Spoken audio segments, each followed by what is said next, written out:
ఈరోజు అత్యధిక మంది పేరెంట్స్ చాలా గుబులు పడుతున్నటువంటి అంశం ఏంటి అంటే తెలంగాణ ఇంజనీరింగ్ కాలేజెస్లో ఫీజు హైక్ అనేది ఎవరెస్ట్ శిఖరం మాదిరిగా పెరిగిపోయినాయి. ఉన్నట్టుండి 40 నుంచి 50% ఆల్మోస్ట్ కొన్ని కాలేజీలు అయితే 100% వరకు హైక్ అనేది టీఎఫ్ఆర్సీ వారు నిర్ణయించినట్టుగా వార్తలు వస్తున్నాయి.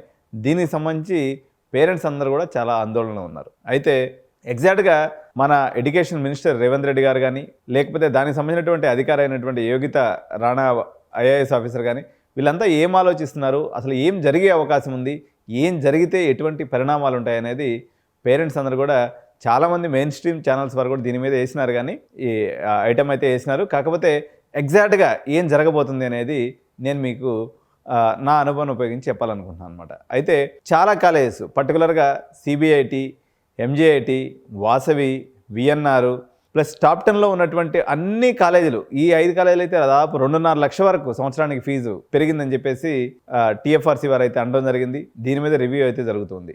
రిమైనింగ్ కాలేజెస్ కూడా ఉదాహరణకి టాప్ 10లో ఉన్నటువంటి బీవీఆర్ఐటీ కానీ, లేకపోతే సివిఆర్ ఇంజనీరింగ్ కాలేజ్ కానీ, కేఎంఐటీ కానీ, గోకరాజ్ కానీ, అదేవిధంగా వర్ధమాన్, ఎంవీఎస్ఆర్, శ్రీనిధి లాంటి కాలేజెస్ కూడా ఆల్మోస్ట్ 2 lakhsకి దగ్గర అయిపోయినాయి.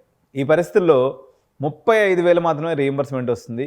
రిమైనింగ్ 1,65,000 సామాన్యుడి మీద భారం పడినటువంటి పరిస్థితి. మరోవైపు వ్యాపారంలో అనిశ్చితి, అదేవిధంగా వ్యవసాయ రంగం కూడా తెలంగాణలో ఈ సంవత్సరం ఆశాజనకంగా లేనటువంటి పరిస్థితుల్లో ఇంత ఫీజులు కట్టలేనటువంటి పేరెంట్స్ కాలేజీలకి మొహం చాటేశారనే చెప్పాలి. అనేక కాలేజీ చైర్మన్స్, లేకపోతే కాలేజీ యొక్క యాజమాన్యాలు దుకాణాలు బార్లా తెరిచి కూర్చున్నప్పటికి కూడా ఎంసెట్ వచ్చి ఆ ఊపు కనిపించాల్సినటువంటి సందర్భంలో 100 అడ్మిషన్లు అయ్యే చోట 30 అడ్మిషన్లు కూడా కానటువంటి పరిస్థితి అయితే ఇంజనీరింగ్ కాలేజీలో కనిపిస్తుంది.